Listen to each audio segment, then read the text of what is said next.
Hi everyone, this is Jing here and welcome to another video. Wanted to make a quick video, well probably not going to be too quick, but just explain what I do for a living at the moment. I'm a talent acquisition partner at Caser International, and I think many people could benefit from this video, primarily job seekers, right? Like they need to understand that would be helpful definitely for me when I first started, like to understand like what recruiters and talent acquisition people do.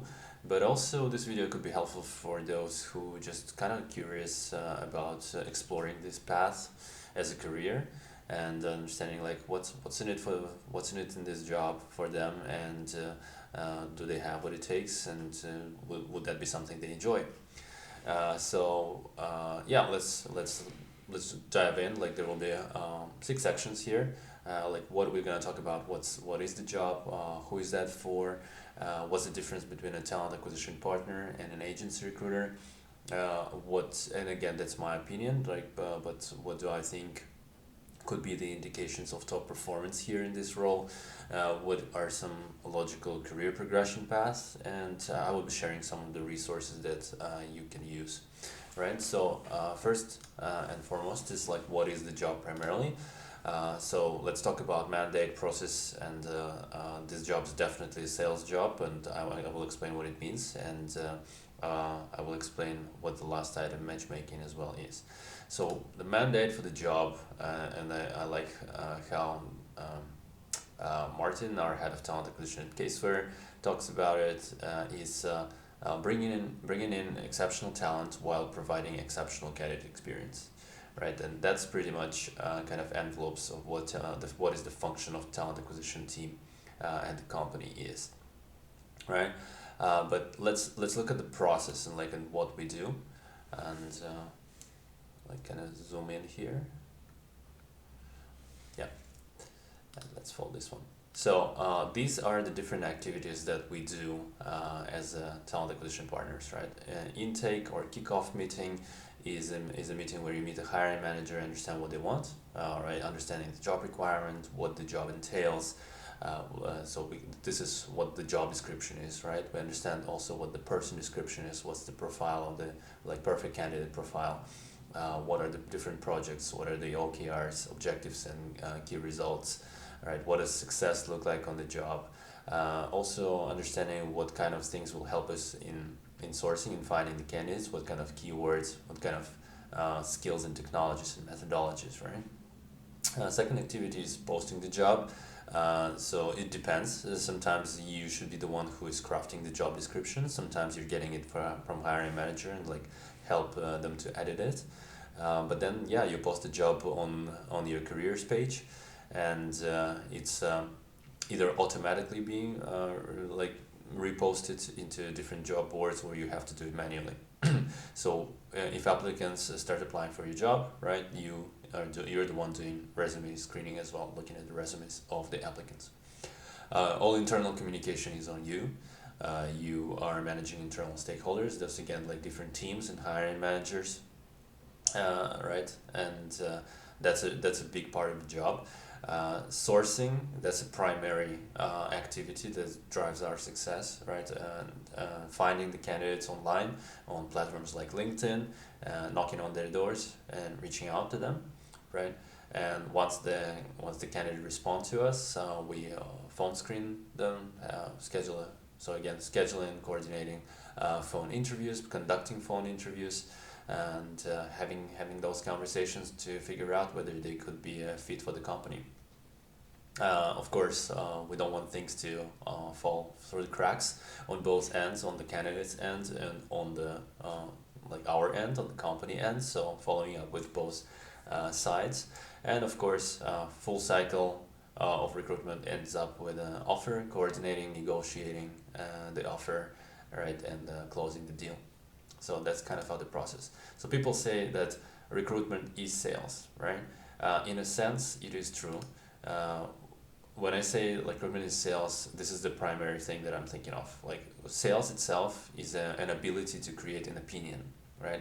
So I don't know if some people have negative connotation about sales, but I think this is a very positive way of viewing things, because the ability to create an opinion is a very powerful thing in itself, right? How do talent acquisition partners do that? They do this through job branding, company branding, and basically it's an education-based selling, right?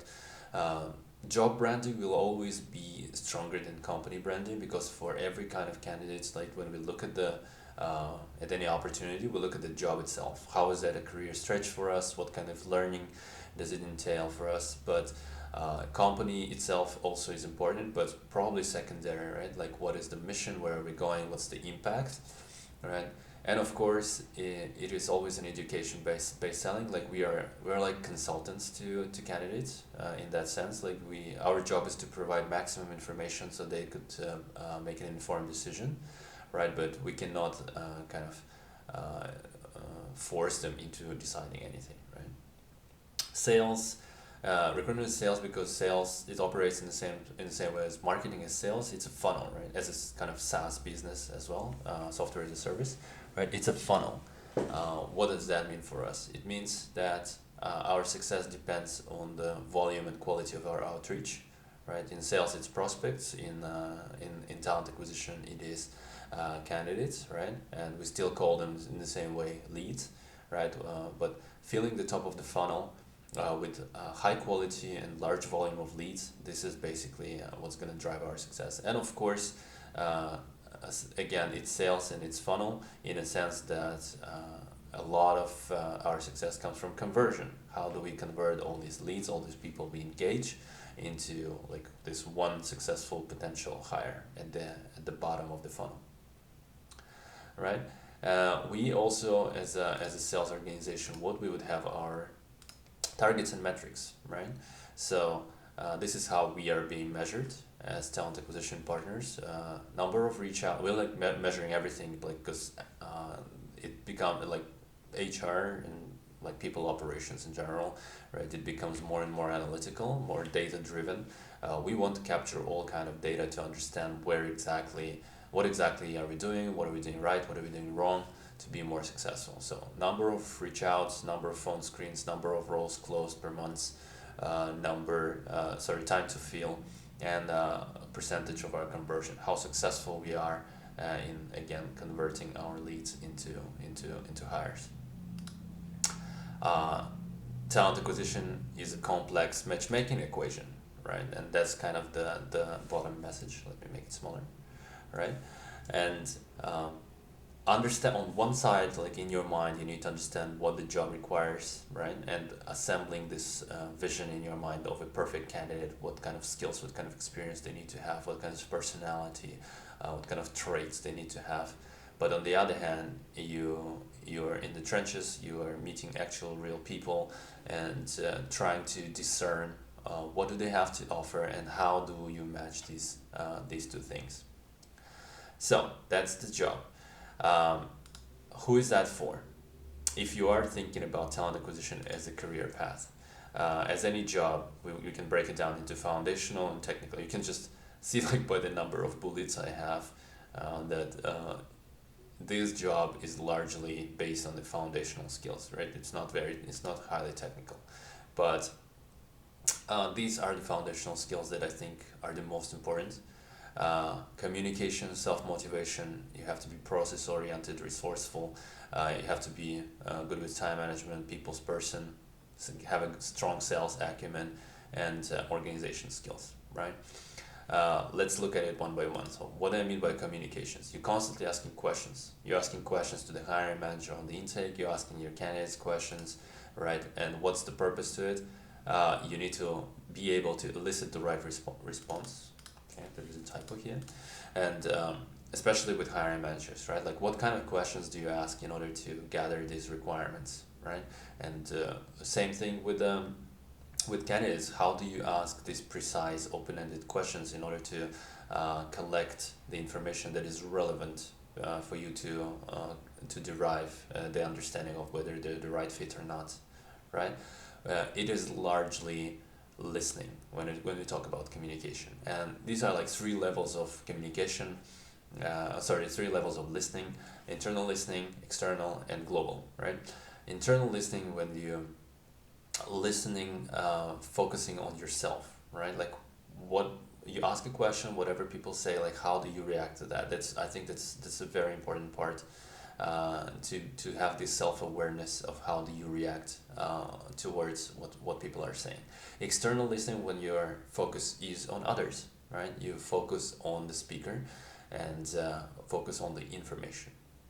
But this is the highest level of listening, and I think that's the skill not many people have, but it's crucial to develop. Global listening is when you focus on the things that are not being said, right?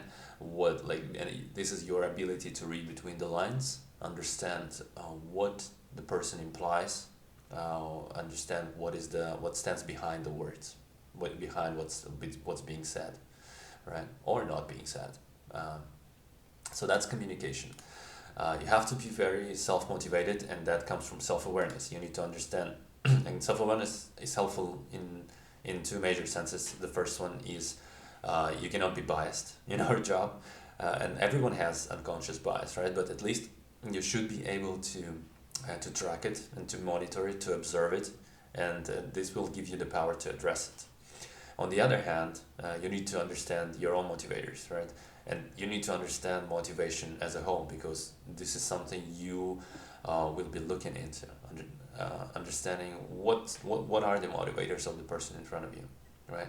You have to know this side of things, yeah, the source of drive, like what pushes you, why do you wake up in the morning, first of all.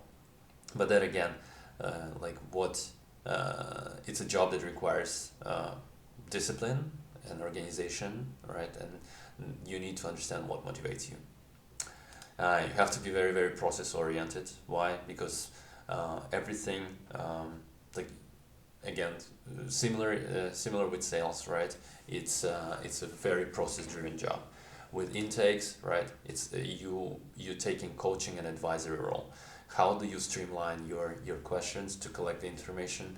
How do you advise hiring managers? Hiring managers, they come also on all different shapes and forms. Sometimes they're very, very experienced. They know what they're looking for. They're very decisive. Sometimes you work with people who are recently promoted to hiring managers and to the manager position, and now they have this duty of being a hiring manager. They're not trained how to interview, and they've never hired anyone, right? How can you help them and support them on that journey? In terms of your reach outs, yeah, again, it's a process, right? How do you ensure the volume? How do you ensure the quality? Like that you are reaching out to the right people, and that you are constantly reaching out, filling up the top of your pipeline. Phone screens, again, how do you organize it as a process, right? So that you open the feedback form that you need to fill out during the phone interview, and you ensure that your communication flows, right? Like you cover all the bases, and you collect all the essential information that will help you to make a decision. Resourcefulness, I think that's important, and that massively comes from research skills, right? Because you need to understand the job, and the information that you collect on the intake, it's never enough, right? You have to be able to go out there and probably interview people on the team, maybe having some informational interviews with people on the side, but definitely like learn from the internet, right? Google, YouTube, and all that jazz, right? Creative problem solving, right? How creative are your reach outs? How do you you imagine a candidate who is like receiving like very like developers, for example, right? They are very much in demand. The market is hot for them always, and how do you reach out in a way that would engage them, right? Creative branding, right? And that again comes to your job branding, company branding, personal branding, very much related to content creation, right? If you are into thinking like how can you enforce your brand, right? Content, and this is what I'm doing right now. Like this for me, it's a tool of self-development. I want to develop as a speaker, as a presenter, right? But also I want to give some value back. And, how can you come up with a creative solution to support yourself? Time management, right? When I say time management, it's always priority management. What are the major activities? You need to be able to identify what are the major activities that make all the difference and drive your success. And it's very much, when I say priority management, it's very much a calendar management, right? How do you block the time for the activities that are truly important? I think this is a job for people's person when I say that you by nature should be a connector. So if you look up the book that's called Strengths Finder, it's a test, and the book like different themes of people you can find. You can run the test for yourself and see who you are, but yeah, you should be massively, and that's again my belief, you should be a connector, right? What does that mean? Yeah, you should be energized by the very nature of this activity, right? Bringing people together, right? Energized by conversations, and I think this is important for someone to be in this role. You need to fundamentally love people, be fascinated by, you know, understanding what they are, what makes them tick, understanding their psychology, and understanding the social dynamics, right, and all that stuff. I think if you have passion for this, that's a foundational piece for this job. Sales acumen. Again, we talked about why recruitment or talent acquisition is a sales job, right? All these skills that are involved are pieces of that. You have to be a problem solver for the client, right? In sales, in talent acquisition is the same. You have to be a problem solver for the candidate, right? For the candidate plus for internal stakeholder, for the company you work for. Persuasion, negotiation skills, those can be developed, right? You need to again, do your research in the free time, understand how can you excel better, how can you negotiate better, how can you persuade better. But again, also hunter mentality. This is what's important for account executives out there, sales development representatives or BDRs, right? Business development, right? Be a hunter, right? Because you'll have to go out there and find those people. Lastly, organization skills. There's quite a big big part of the job is admin work, right? So think of, again, with being in combination with process orientation, how can you automate as much as possible, right? And how can you make the admin work admin work as fast and as painless as possible, right? And that involves also discipline, and again, self-motivation and self-awareness. How can you be disciplined? So that's foundational skills. Technical skills, it's not a technically heavy job. It's very, very simple. You will be looking into your ATS, applicant tracking system, right? And that's basically like our CRM. So I think that's important to understand for just once and for all. ATS does not reject people's resumes. We do as people, right? When you get a rejection email as a candidate, right? This is a real person, took a look at your resume and arrive to a conclusion that you're not a fit, right? So yeah, make sure you understand what kind of ATS systems are out there if you want to become a talent partner, all right? And what are the principles, how they work. Lever is something we use, a very, very popular solution and one of the best solutions at the moment out there. They have tutorials, take a look at that. LinkedIn Recruiter is another tool that we use a lot. That's a tool for sourcing, right? Understand that it's a crawler, right? It searches for keywords. So if you're a candidate, understand that you need to optimize for the crawler, which means that you need to populate your profile with the keywords that if you want to show up and rank higher in the search, right? Same as like SEO optimization with pages, right? Optimize for the crawler, but also don't forget to optimize for the real person, because the crawler will find the profile, but the real person will read the profile and understand it, right? If you're a talent partner, familiarize yourself with Boolean strings. Those are the strings of keywords, and how to build them in order to find the profiles that you want. Calendar, email, and Slack, all the communication, and again, time management. Those are something you will need. All right, come in to the next one. What's the difference between a talent acquisition partner and agency recruiter? So I think there are like three major differences here. It's stability, retention, and depth. When in terms of stability, we are talking about compensation, right? Agency recruiters, they will have a base salary or commission. There are different business models out there, right? Sometimes there's no base and purely commission, right? But the idea is here, the more roles you close, the more people you place, the more money you get. Talent acquisition partners, they're normally on salary. They do not have commission. They have annual bonus and they're paid out at the end of the year depending on the performance, individual and the company performance. So what does that mean? Sorry, what does it imply, right? Slightly shift in vision, like how the person will look at you. The agency recruiter will look at candidates more from like perspective like, hey, I'm gonna close and this is my money, this is my paycheck, right?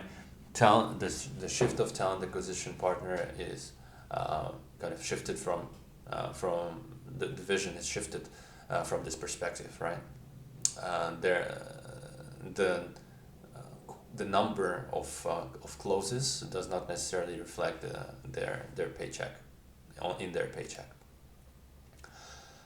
Retention piece, right? Agency, if a successful candidate, if they pass the probation, the company will say like, oh yeah, they're good enough to stay, right? This for agency recruiter, this is a successful placement.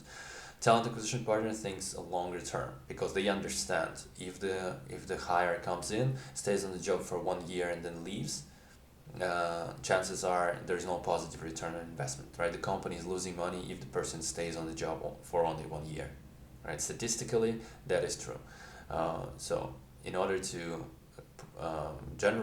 produce this positive return on investment, we think retention, we think like how this person can job and like have a long and fulfilling career, right? 3-5 years or maybe longer, right?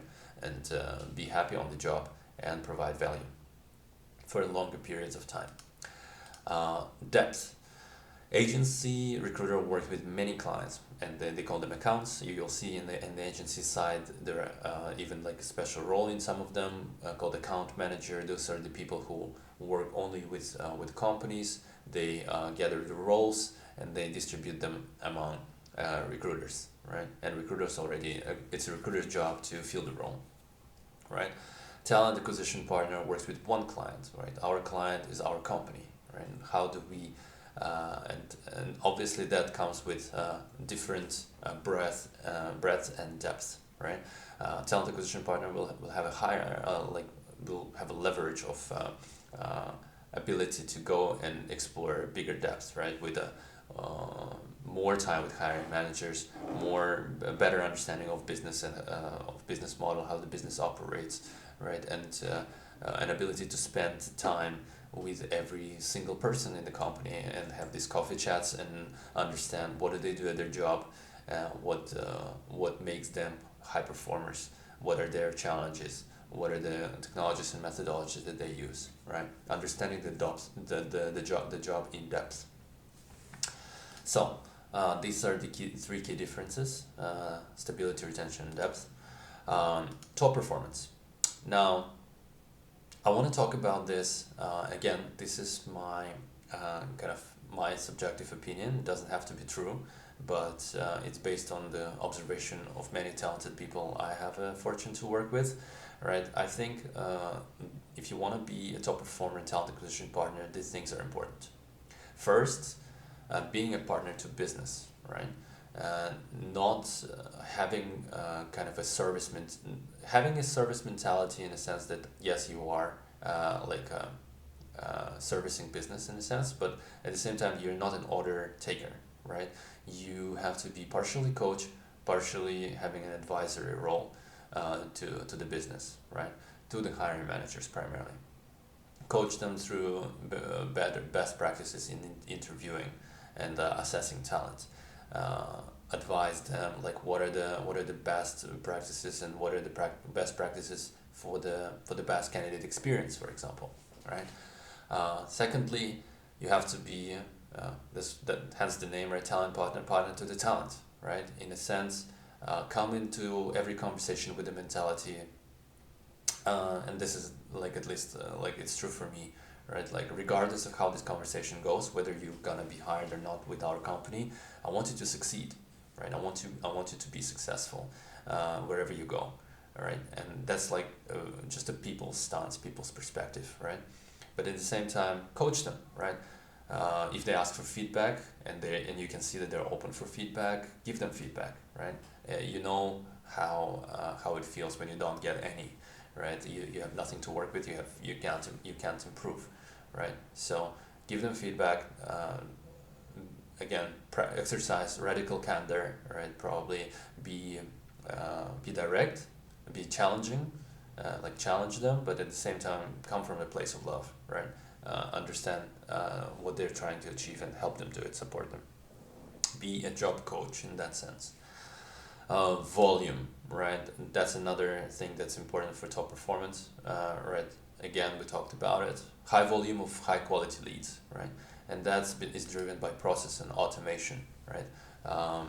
What parts of the job you can automate? How can you constantly iterate on your process, like to ensure that you invest the right time and you're being effective doing the right things and you're being efficient doing the right things the right way. Quality of conversation. What I mean by that is I mean conversion, right? Like how do you grow in your ability to discern who's in front of you, right? Really, when you step into the conversation, you need to come with an idea like, I want to understand what's going on here, right? I want to understand what's going on with this person, with this human being here. What is in this world, in their worlds happening, right? And what are they trying to accomplish? What is driving them? What is motivating them? What are their challenges, right? And then find the key to this person, right? And that's what I think the talent acquisition ability is, right? Someone said there's something there's more rare than talent, right? It's the ability to see the talent, and I think there's a lot of truth into that. It's not easy, right? Talent acquisition is it's not a cookie cutter job, right? You understanding in a very short period of time who's in front of you, it's not easy, right? But the good news is this ability can be developed, right? Understand what the job means, understand what is needed from you and from the person to be hired, how to engage the talent and guide the talent through the process, right? Lastly, personal brand. I think this is important for top performance. Why do I think that? It's a tool, right? And again, people talk about personal brand as a new fancy word, but what it really is basically an old-fashioned word, reputation, right? What is the reputation that you have? And the reputation can be an instrument in that job, right? Because first of all, through the personal brand, through your reputation, you can champion the company brand. So it's like a kind of enforcing loop, right? The company brand enforces your brand is enforcing company brand. And that's, what does it help with? It helps you to access a larger pool of talent, right? If you're visible, if you're out there, right, you're discoverable. And if you're discoverable, many people know that they can approach you, they can have a conversation with you, and they also see who they are dealing with, right? If they see testimonials and social proof that you're a trustworthy person, that you have a human, genuine, authentic approach to any kind of relationship, any kind of conversation, that gives them some foundation for trust, right? It gives you differentiation, right? For with any person who is out there who is not exposing themselves, right? You have an edge, right? Plus, in any kind of role, not just talent acquisition, but if you're a developer, a software developer, or if you're in customer success, in sales, right? Everyone will tell you thought leadership is an edge that you can gain, and that it is probably would be very, very crucial when executives will start to consider it, take it into consideration, right? How are you using your thought leadership in your role, right? All with all this stuff, definitely like accessing the larger pool and having a differentiation point, right? Championing the company brand, you'll get a chance to get a higher quality of talent. So we talked about top performance. Question that people ask the most: what can I do in being in talent acquisition, right? These are different career paths that I can see right now. Probably there are more, and some horizons will open up once I progress more in the role. But I see talent people go into sales and becoming someone like account executives, and obviously the upside like is very lucrative financially, like a financial opportunity here. You can progress as in talent acquisition, becoming a senior talent partner, becoming a team lead, leading like a small team of recruiters, and then eventually becoming a head of talent acquisition and leading the function within the company, right? You can probably lean in more into HR side of things, right? Becoming a HR business partner, and then a director of people and culture, a VP, and then eventually a chief people officer within the company, right? And again, if you're more leaning into you're more gravitating towards your passion of how to build really great cultures, how to build companies that people rave about and they want to work about, and how to build these high functioning, high performing teams, right? You can eventually become a consultant, right? A recruitment consultant, run your own practice, and even open an agency.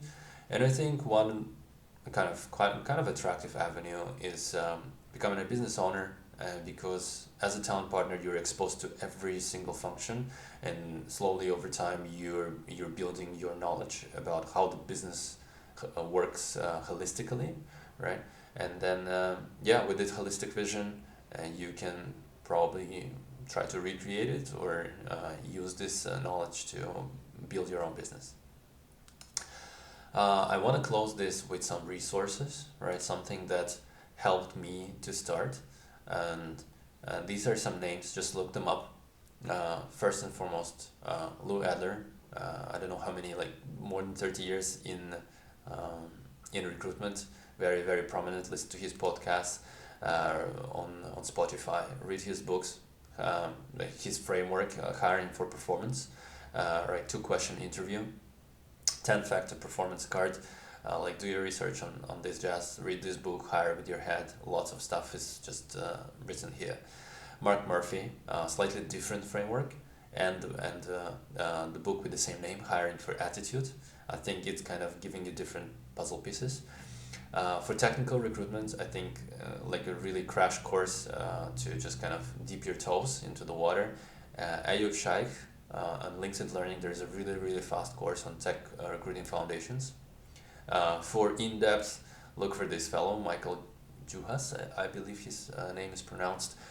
He has a YouTube channel, lots of informative stuff out there. And I purchased this product. I think it's quite useful if you study it. Different mind maps of different technologies. For technical recruitment, I think it's important. Obi Ogbanufe also have her book, a very interesting read for beginner.